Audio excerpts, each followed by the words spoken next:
اگه میخوای رشته هوافضا رو به صورت رایگان داخل چین بخونی، این پست مخصوص توه.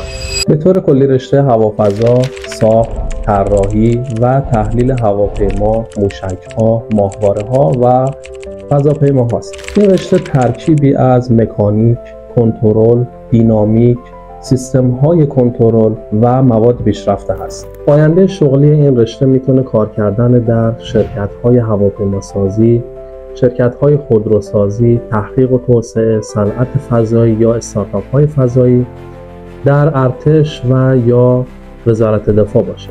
خوشبختانه با گسترش هوش مصنوعی و پروژه‌های ماهواره‌ای و پهپادها، آینده شغلی این رشته بیش از پیش چشمگیرتر شده و شما میتونید در بهترین دانشگاه‌های چین این رشته رو به صورت فول فاند بخونید. برای اینکه این شرایط ویژه رو از دست ندین و از تعداد صندلی‌های باقی مونده جا نمونید، کافیه کلمه هوافضا رو برامون کامل